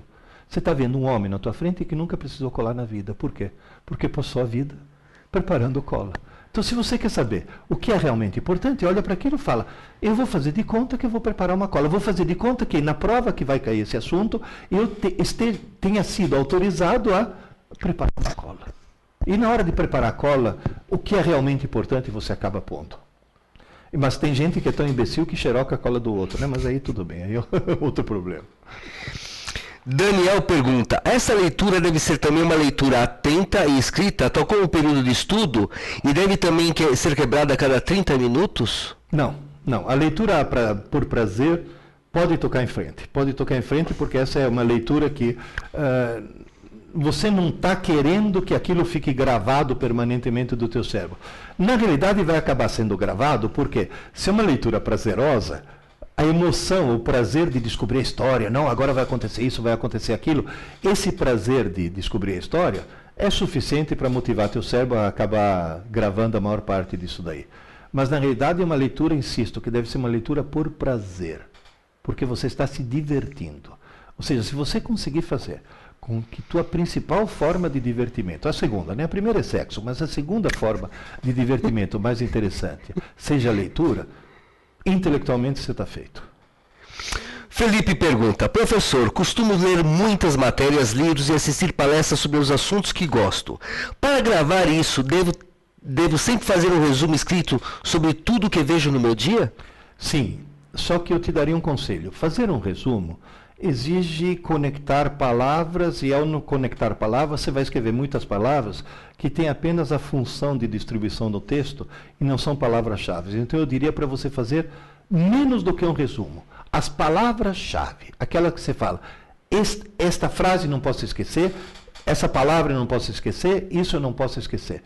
Então só as palavras-chave que vão servir depois como gancho mnemônico para aquilo que você está fazendo. Ou seja, faz uma experiência, tenta pegar uma história infantil, sei lá, Chapeuzinho Vermelho, e tenta escrever Chapeuzinho Vermelho em 20 palavras.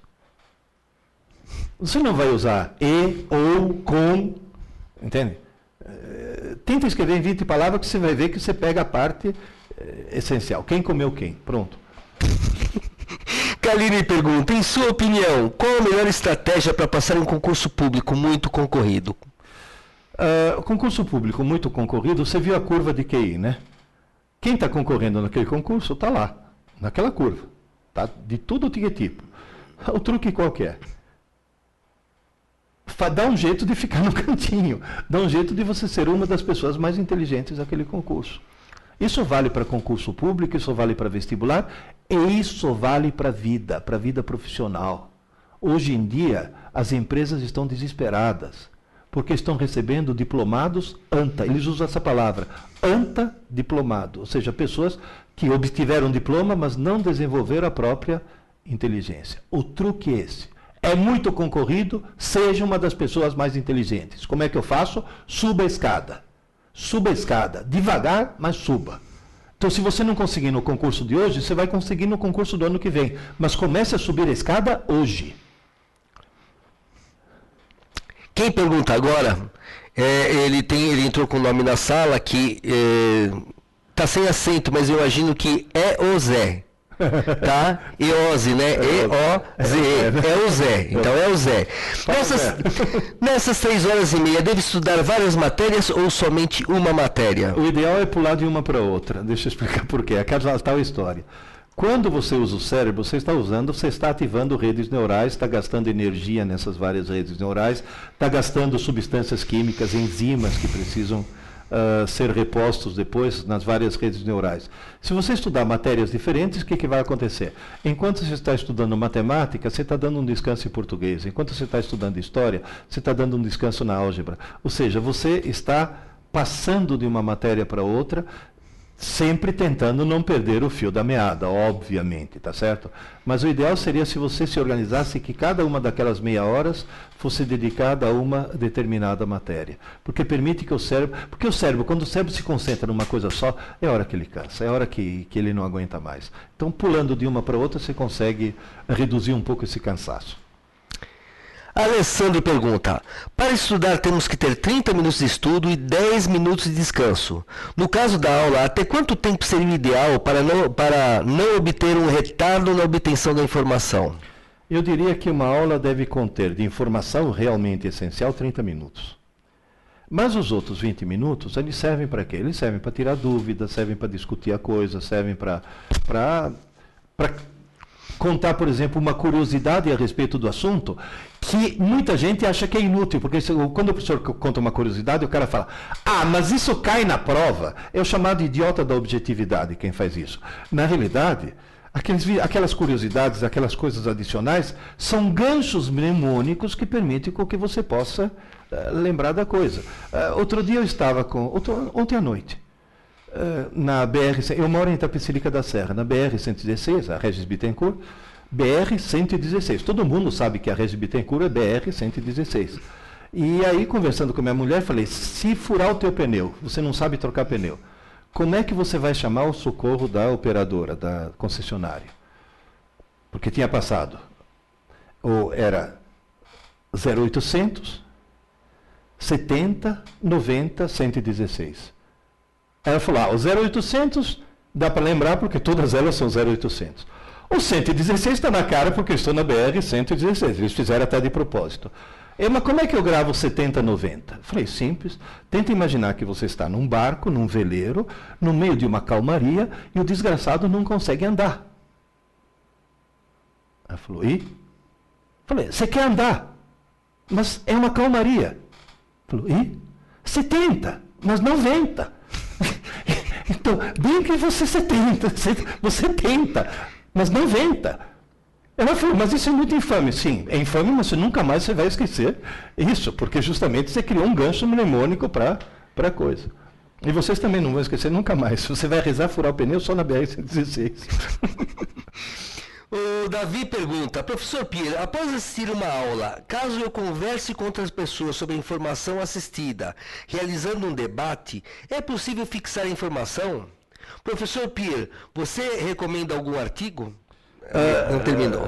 Na realidade, veja bem, essa história do debate é útil, mas lembre-se, não é estudo. Agora, ele é útil se o debate for acalorado. Por quê? Debate acalorado significa emoção. E emoção significa o quê? Maior chance de que teu cérebro queira gravar alguma coisa. Artigos, olha, eu aconselharia uma enormidade deles, mas eu vou te dizer. Faz uma coisa, eu tenho um site.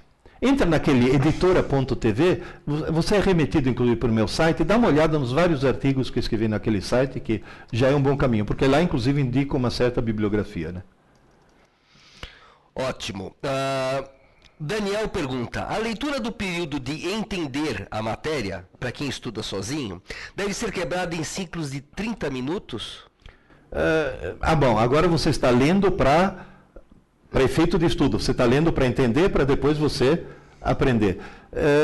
Existem duas técnicas aí. Como é o nome deles que se escuta? É o Daniel. Daniel, tem duas técnicas. E eu descobri que essas técnicas variam de pessoa para pessoa. Uma das técnicas qual que é? É o sujeito ler o texto, direto, ler. E depois pega papel e lápis e relê, anotando as coisas importantes. A segunda técnica, que muita gente usa, qual que é? Não fazer a primeira leitura. É já ir fazendo isso. Eu prefiro a primeira técnica. Por quê? Porque você já tem uma visão geral. Portanto, na hora de fazer o que é importante, você já tem uma ideia do que é realmente importante, entende? Então você já fez uma leitura geral e depois... E nessa leitura geral, eu diria que os 30 minutos são mais do que suficiente. Dá sempre um intervalinho. Sempre. O intervalinho é fundamental, desde que seja um intervalinho, não vai exagerar, né? Júnior, é a pergunta que eu gostaria de fazer. Só que para você passaram-se o semestre, né? Para mim passou quase uma vida, mas tudo bem. Já passou um mês de aula no semestre. Não segui a filosofia, aula dada, aula estudada hoje. Que estratégia pode me ajudar para armazenar o tempo e o conteúdo perdido? Em primeiro lugar, comece a fazer aula dada e estudada já. E não tente recuperar o tempo passado de uma vez. Faz uma coisa, comece a estudar corretamente agora. Mas eu tenho que voltar. Então, atenção, na hora de voltar, seja seletivo. Eu estou voltando numa coisa que vai servir de pré-requisito para o que eu estou vendo, volta. Estou voltando numa coisa mais ou menos independente que não vai servir de pré-requisito, espera. Você vai dizer, e quando é que eu vou recuperar isso? Fins de semana, é para isso que servem os fins de semana, para recuperar o tempo perdido. Davi pergunta, professor Pierre, você recomenda um artigo para me aprofundar no funcionamento do cérebro para fixar informação? Que ele não tinha terminado o texto, mas você já acabou respondendo isso, tá? Sim, eu aconselho, olha, é meio cabotino falar isso, é meio autoelogioso, mas infelizmente é verdade. Leia meus livros que você vai realmente perceber muita coisa. A Kaline carinhosamente comenta: parabéns, professor, o senhor é muito inteligente. Bom, eu tenho 70 anos subindo a escada, dá para subir a escada bastante. Mas tem que subir a escada. Isso é fundamental. E fazer ginástica mental, palavras cruzadas, xadrez. Xadrez eu sou um péssimo jogador, já descobri que nem vale a pena. Mas eu ganho também, viu, no xadrez. Sabe como? Eu pego o mestre em xadrez, falo, eu te desafio. Ah, porque eu sou mestre em xadrez. Eu não, eu sou péssimo. Só que, por favor, olha esses papeizinhos aqui, sorteia um. Ele sorteia, fala o nome de uma peça. Torre, abre. O que está escrito? Cavalo. Ótimo. No nosso jogo, a torre se move como se fosse um cavalo. Sorteia outra. Fala o nome de uma peça. Peão. A rainha. No nosso jogo, todos os peões se movem como se fossem a rainha. E faz isso. Aí eu ganho.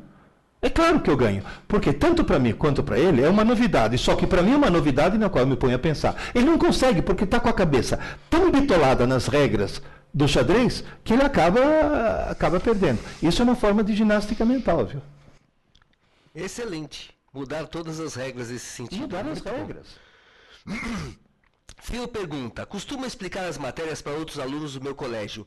Isto seria como estudar ou não? Sim. Olha, tem um ditado entre os professores que diz: se você quiser realmente aprender um assunto, dê aula dele. Dá aula daquele assunto que você realmente vai aprender o assunto. É fundamental. Tanto é que todo mundo fala: ah, mas você critica estudo em grupo, tá. Eu falo: eu não critico, tem um cara que leva vantagem. É aquele que está explicando as coisas para os outros. Esse é o único que está realmente aprendendo. Funciona, viu? Funciona muito bem. Dar aula para os outros é fundamental. Daniel pergunta: qual é a sua opinião sobre leitura em e-readers, como o Kindle? Aí que está. Deixa eu te explicar. Descobriu-se que tela que emite luz dá só 30% da retenção do que papel que reflete luz. Esse é caso que todo mundo já passou por isso. Todo mundo, você também já passou por isso. Ou seja, você gera um texto no computador, corrige o texto até ele ficar perfeito. Quando ele está perfeito, você imprime e toma um susto. Você fala: meu Deus do céu, deixei passar tanto erro, porque na tela você não viu. A Folha de São Paulo fez uma experiência, pegou alguns leitores que liam o jornal em papel, outros leitores que iam o mesmo jornal no tablet, idêntico. 3 meses depois foram fazer um recall do que, quem leu em papel deu de 10-0 nos outros. Só que o Kindle funciona como? Na hora que descobriram que a tela que emite luz não dá retenção, eles inventaram um display de electronic paper, de papel eletrônico. Tanto é que o Kindle, você não lê no escuro, você tem que ter uma fonte de luz. Alguns vêm até com abajurzinho. Então, digamos assim, é um quebra-galho para substituir o livro da melhor maneira possível. Mas, insisto, é um quebra-galho. Nada substitui o folhear, cheirar o papel, conseguir ver. E, de repente, você está assim. Opa! Já passei da metade. Do Kindle, você nunca vai saber se você já passou ou não da metade, porque a espessura dele é exatamente a mesma. Olha, opinião minha. É lógico, você está no avião com aquele Crônicas de Guerra, de Fogo e de Gelo, um negócio desse tamanho. Se você levar o livro a bordo, você paga excesso de bagagem. Então você vai levar o Kindle para no avião você poder ler. Tem essa facilidade. Mas se você está em casa, é livro mesmo. Isso que funciona. Pergunta o Daniel: posso tocar violão nos intervalos? Sim, por favor, é o melhor. Porque, inclusive, na hora que você toca violão, você está usando o lado direito do cérebro e permitindo que o lado esquerdo, que você massacrou até aquele momento, esteja descansando. O violão está aqui, do lado direito. Então, funciona perfeitamente. Maravilha, maravilha. O Léo pergunta: como ter certeza de que aquilo que foi estudado será devidamente gravado? Está devidamente gravado ou será devidamente gravado? Tem um truque. Uma semana depois, faz uma rápida revisão naquilo que você estudou na semana anterior. Você vai descobrir o que foi gravado e o que não foi gravado e, portanto, precisa ser regravado, porque nem sempre a retenção é 100%. E existe um fenômeno estranhíssimo chamado canibalização de redes neurais. Deixa eu explicar. Você aprendeu alguma coisa, criou uma rede neural. Se ela não for usada durante um certo tempo, a rede neural adjacente que está se criando vê um monte de neurônios parados, fala, opa, e toma. Na hora que toma, aquele assunto acaba sendo esquecido. Então é bom sempre fazer, uma semana depois, fazer uma revisãozinha. Jéssica, eu não sei se foi acidente ou se você foi proposital, mas ficou bonitinho. Professor, todos podem aprender sobre qualquer assunto? Então as dificuldades em algumas matérias, como matemática, são totalmente justificadas? Na realidade, todo mundo pode aprender qualquer coisa, não existem limitações. E está aí o Kumon que não me deixa mentir. O Kumon, na hora que alguém tem dificuldade, por exemplo, em matemática, o cara vai fazer Kumon e descobre que simplesmente ele aprende tranquilamente. Qual é a técnica? Lápis e papel, qualquer coisa você aprende se você mexer com lápis e papel. Tanto é que uma das minhas filhas, está em Brasília, quer fazer concurso. Ô pai, eu tenho um problema em matemática, você que conhece o pessoal do Kumon, não podia pedir para eles para fazer um curso de Kumon pela internet? E falei, filha, mas a essência do Kumon é o lápis e o papel, como que vai fazer pela internet? O cara tem que escrever, não adianta. Não. Kaline pergunta, nossa, acho que Kaline, eu sei em parte a resposta dessa pergunta. Algum tipo de exercício para estimular o cérebro? Vários exercícios para estimular o cérebro, como alguém já disse aí, jogos de estratégia, xadrez, damas, palavras cruzadas é uma coisa assim importantíssima. Outra coisa, entra na internet, no Google, e procura IQ, quer dizer, IQ Test Non-Verbal. Testes não verbais de QI. Você vai encontrar um monte. Começa a fazer. Uma pela curiosidade de você, eu vou ver o quanto eu sou inteligente, mas não. Outra, porque quanto mais você fizer esses testes, mais você acaba se tornando mais inteligente, porque a cada teste que você resolve, é uma rede neural nova que você está ativando. É uma coisa assim fantástica. Então, na realidade, existem 1000 coisas que você pode fazer, mas a principal qual que é? Leitura. Ler muito, nem que seja para ler Júlia, Bianca, Sabrina, Crepúsculo, essas coisas horrorosas, mas pelo amor de Deus, leia. Isso é fundamental. Desculpa.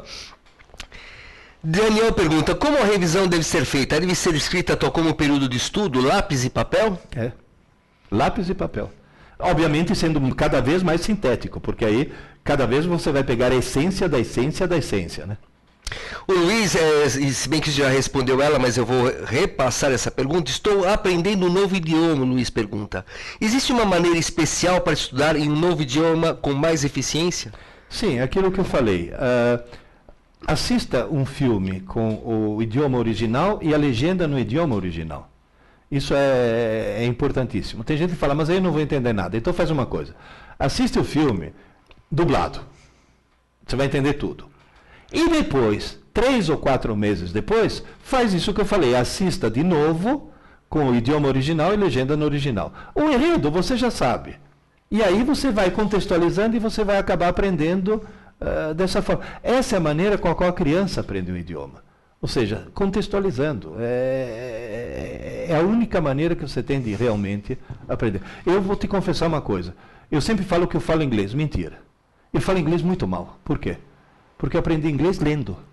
Eu leio e escrevo com muita fluência. Só que na hora de falar, não sei como pronunciar a bendita da palavra, que eles têm umas regras malucas. Mas, na realidade, eu aprendi lendo. E lendo o quê? Ficção científica, Isaac Asimov. Eu queria saber o fim da história. Eu li 3, 4, 5 volumes deles em português. O 6º, que contava o fim da história, que acabou de ser lançado. Eu estava em Nova York, vi nas vitrines, falei, comprei. Estava em inglês, não teve problema. Comecei a ler em inglês. Na primeira lida, entendi 30%. Aí eu peguei e li de novo, já entendi 60%. Na terceira. Na quarta, já estava lendo fluentemente. Sem pegar num dicionário. Isso que é importante, sem pegar num dicionário. Por quê? Porque contextualizando, você vai acabar entendendo o significado das palavras. Matheus pergunta, foi o que você falou durante a aula, inclusive.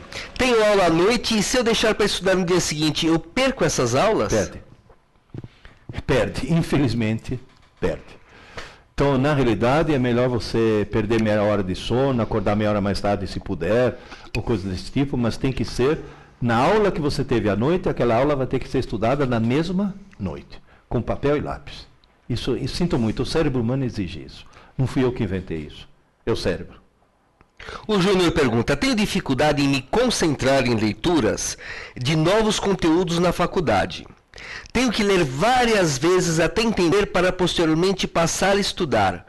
Como posso ganhar tempo nesse processo? Veja bem, duas coisas. Primeiro, se você tem dificuldade em interpretar aquilo que está escrito, isso provavelmente você não é um leitor. Então, paralelamente, você vai ter que usar como forma de lazer a leitura. Desliga o videogame, desliga a televisão, desliga um monte de coisas e ler livros, muitos livros. Isso é um trabalho a médio e longo prazo paralelo. Agora, a curto prazo qualquer, se você tem dificuldade em se concentrar e entender, o que você faz? Escreva. Na hora que você está lendo, pega as palavras-chave, as palavras que você não entendeu, escreva. Palavras desconhecidas, escreva, porque depois você consultar no dicionário.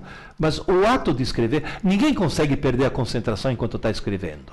Só se for um médium que está psicografando, porque se você está escrevendo, você é obrigado a se concentrar naquilo que você está escrevendo. É a melhor maneira de manter a concentração. Davi pergunta, existem registros de crianças com nível de inteligência acima do normal? Como se posicionar sobre isso, entendendo que a inteligência não é genética? Eu vou te dar apenas um exemplo. Há 40 anos atrás, uma revista francesa de divulgação científica chamada La Recherche, uma espécie de Scientific American francesa, publicou um artigo dizendo que astronomia é ciência, astrologia é superstição. A Associação dos Astrólogos Franceses processou a revista, dizendo que eles estavam difamando a astrologia. A revista, para se defender, fez o quê? Contratou um instituto de pesquisa e pesquisaram uma quantidade enorme de pessoas em termos de inteligência, profissão, talento, vocação, blá, blá, blá, uma série de fatores. E tabularam em função do signo para ver no que cada signo sobressaía. Deu a mesma média em todos, menos no nível de inteligência. Os nascidos em Capricórnio, Aquário e Peixes mostraram ter um nível de inteligência deslocado para mais comparado com os outros 9 signos. Ou seja, os nascidos em Capricórnio, Aquário e Peixes indubitavelmente eram mais inteligentes do que os outros 9 signos. Aí a revista falou, bom, se a astrologia não funciona, não é a influência dos astros. Por que isso? Inclusive é bom vocês tirarem esse sorrisinho de seus lábios, porque é só os nascidos na França, viu? Que tem cara aí de Capricórnio, Aquário e Peixe já se achando, né? Tô me achando o máximo, né? Na realidade, o que acontece? Quem nasce em Capricórnio, Aquário e Peixes na França, nasce no inverno. No inverno faz muito frio e os pais saem menos de casa e ficam mais tempo com o nenê. E só o fato do nenê, mesmo nas primeiras semanas de vida, ter tido mais carinho, mais amor, mais estímulos, tá? Faz com que essa criança desenvolva um nível de inteligência mais elevado. Então essas crianças superdotadas, na realidade, elas não nasceram superdotadas. Nasceram com características que faz com que os pais, o ambiente no qual eles encontram, a tornem superdotada. Eu vou dar um exemplo quase que pessoal. Eu nasci no meio da Segunda Guerra Mundial. Bota estímulo nisso. Você sabe o que é? No meio da noite, alguém te tirar do berço, e eu me lembro disso, te embrulhar num roupão e descer correndo as escadas e entrar num porão porque estavam bombardeando a cidade. Várias vezes isso já me aconteceu. Você vai dizer, mas isso é uma coisa trágica. Eu não sabia que era trágico, eu achava divertidíssimo. Aquela barulheira toda eu achava uma coisa divertidíssima. E esses estímulos adicionais fazem com que, de repente, teu cérebro se desenvolva um pouco mais. E outra coisa que é muito engraçada, que eu discuto no meu livro azul, o que é genético não é inteligência. Sabe o que é genético? O nível de curiosidade. Se a criança nasce muito curiosa, e se essa curiosidade está num ambiente que essa curiosidade for satisfeita, essa criança vai lá para cima. E não é superdotação genética, é o meio ambiente, né? Professor, comprei todos os seus livros e li todos. Não sou professor, mas gostei muito do Ensinando Inteligência. E agora estou esperando chegar em inteligência em concursos. Parabéns. Oh, obrigado. E eu ensinando inteligência, acho que você gostou por uma razão.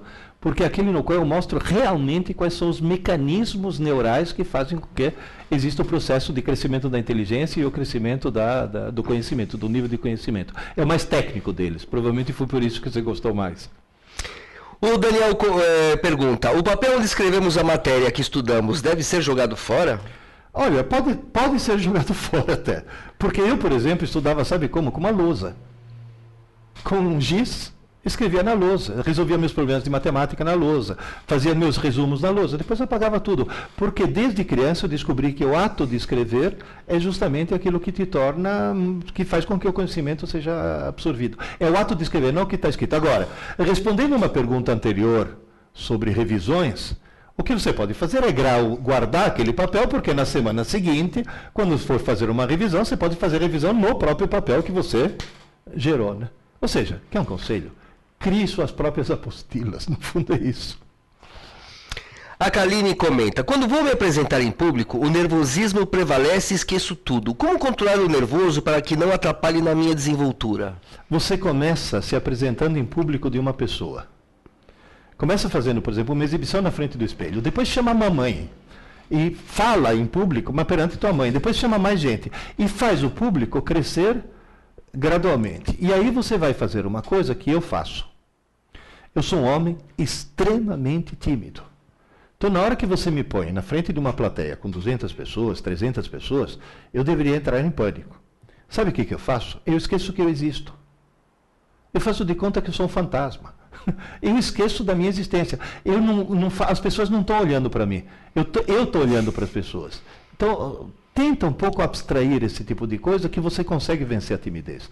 A timidez... Agora, se você chegar a falar, ai, eu estou nervosa, vou entrar em pânico, aí você entra em pânico mesmo, tá certo? Então faz essa coisa, vai aumentando a plateia gradualmente até você se acostumar com plateias maiores. E plateias de desconhecidos, porque o grande problema é esse. É quando você se defronta com desconhecido. Eu, nesse momento, estou num problema terrível. Eu estou me defrontando com 20, 30, 40, 50 desconhecidos. E nem sequer tenho a chance de olhar para a cara de vocês para saber se você está sorrindo ou está fazendo cara de bravo. Então, não tenho nem sequer esse feedback. Isso, para alguém que é tímido, é terrível. Pode acreditar. O Tai comenta, sempre estudo escrevendo e acabo escrevendo muito. Aconselho só colocar as palavras-chave ou deixo isso para a revisão? Não. Começa a palavra-chave desde o começo. Não escreva demais, porque aí sim é perda de tempo. Escrever demais é perda de tempo. Escreva só as palavras-chave. Tem algumas meninas, porque isso é uma mania das fêmeas, que tem a mania de fazer aquela canetinha amarela fosforescente. O conselho que eu dou para elas é o seguinte, leia o texto com a canetinha amarela, bem economicamente, sublinhando o que é importante.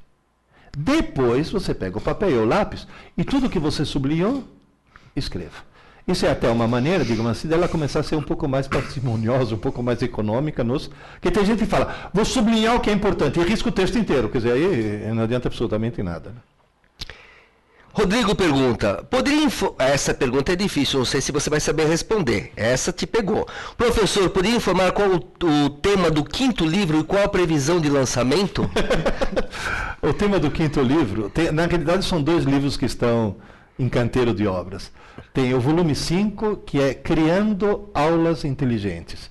É mostrando para as escolas como cada escola pode montar seu próprio sistema de ensino e não ficar escrava dessas palhaçadas comerciais que estão por aí dos chamados sistemas de ensino. Então isso é para ajudar as escolas a consertar um pouco esse sistema educacional que está catastrófico.